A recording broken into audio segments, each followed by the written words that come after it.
യേശുവി നന്ദി, യേശുവെ സ്തുതി. എൻ്റെ പേര് സണ്ണി, ഞാൻ തലശ്ശേരി നിന്നാണ് വരുന്നത്. ഉച്ചത്തിൽ പറഞ്ഞു. ഞാൻ ഫെബ്രുവരി മാസം തൊട്ടാണ് ഈ അത്ഭുത ജപമാല കാണാൻ തുടങ്ങിയത്. അത് എല്ലാ ചൊവ്വാഴ്ചയും തന്നെ പറ്റുന്ന സമയത്തെല്ലാം കാണും, അല്ലെങ്കിൽ അത് റിവ്യൂ ആയിട്ട് കാണും, അതും കാണും.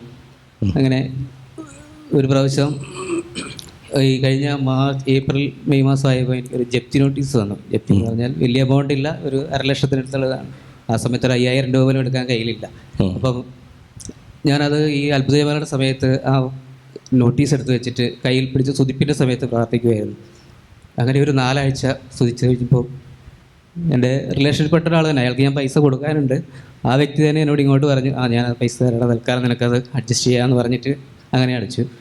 പിന്നെ അച്ഛൻ ഈ കഴിഞ്ഞ ഒരു മാസം മുമ്പാന്ന് തോന്നുന്നു, ജോലി സംബന്ധമായിട്ടുള്ളവർ പ്രാർത്ഥിക്കുക, അവരെ ദശാംശം കൊടുക്കുക പ്രാർത്ഥിക്കാൻ പറഞ്ഞു.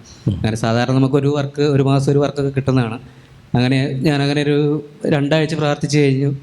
നോക്കുമ്പോൾ 2 ആഴ്ച കഴിഞ്ഞ് ഓണത്തിൻ്റെ അടുത്തൊരു ദിവസമാണ്. അപ്പോൾ സാധാരണ ഒരു വർക്ക് വരുന്ന 2 വർക്ക് ഒരുമിച്ചാണ് എനിക്ക് വന്നത്. പെട്ടെന്ന് 2-3 ദിവസം കൊണ്ട് തീർക്കാൻ പറ്റി. ജോലിക്കാരുടെ പൈസയും നമ്മുടെ ഓണവും എല്ലാം അങ്ങനെ ഇതാകാൻ കഴിഞ്ഞു. ആ ഒരു പ്രാർത്ഥന അതെനിക്ക് വളരെ ഇതായി തോന്നി. പിന്നെ ഒരു ഇതെന്ന് പറഞ്ഞാൽ നമ്മൾ തലശ്ശേരി ഭാഗത്ത് പറഞ്ഞാൽ കൊതുക് ഭയങ്കരമാണ്. ഞങ്ങളിപ്പം അങ്ങോട്ട് താമസം വന്നിട്ടൊരു 4 മാസമായിട്ടുള്ളൂ. അപ്പോൾ അവിടെ കടൽ തീര സ്ഥലമാണ്. അപ്പോൾ ഭയങ്കരമായ ഇതാണ് അവിടെ. ഈ വെൻറ്റിലേഷൻ എന്ന് പറയുന്നത് പണ്ടത്തെ മോഡൽ വെൻറ്റിലേഷനാണ്. അപ്പോൾ നെറ്റൊന്നും അടിച്ചിട്ടില്ലായിരുന്നു. അപ്പോൾ അത് അടിക്കണം എന്നൊക്കെ പറഞ്ഞിങ്ങനെ അടിക്കുമായിരുന്നു. അപ്പം ഞാൻ 33 ദിവസം 33 വിശ്വാസ പ്രമാണം ചൊല്ലി പ്രാർത്ഥിച്ചു. പക്ഷേ അത് കഴിഞ്ഞ് പിന്നെ കൊതുകിൻ്റെ ശല്യം വളരെ കുറഞ്ഞു. 1-2 പേരിന് മാത്രം ഉറങ്ങാൻ പറ്റില്ല. 1.5 മാസമായി ഉറക്കുകയേ ഇല്ലായിരുന്നു. രാത്രി എഴുന്നേറ്റ് കൊതുക് ബാറ്റ്, 2 ഫാന്, ഒരാൾ ഉറങ്ങാണ്ടിരിക്കും ബാറ്റ് ഇതാക്കാൻ വേണ്ടിയിട്ട്, അങ്ങനെയൊക്കെയായിരുന്നു പോയിക്കൊണ്ടിരുന്നത്. അതിൻ്റെ കംപ്ലീറ്റ് ആയിട്ട് അത് മാറുകയും ചെയ്തു. അതുമല്ല, എനിക്ക് മൈഗ്രെയിൻ്റെ ഒരു പ്രശ്നം ഉണ്ടായിരുന്നു. ഒന്നരാടം മൈഗ്രെയിൻ. അത് ഇതോടുകൂടി തന്നെ ഇത് വിശ്വാസ പ്രമാണം ചൊല്ലി പറഞ്ഞുകൊണ്ട് 1.5 മാസമായിട്ട് ഇപ്പം മൈഗ്രെയിൻ്റെ ഒരു പ്രശ്നമില്ല.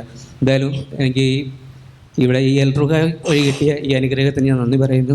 കൂടാതെ സാക്ഷ്യമാണ് എന്നെ ഇതിലേക്ക് സാക്ഷ്യം ഒരു പരിധി വരെ എന്നെ ഇതിലോട്ട് നയിച്ചിട്ടുണ്ട്. ശരിക്കും കരങ്ങളടിച്ച് നമുക്ക് നന്ദി പറയാം. Praise the Lord.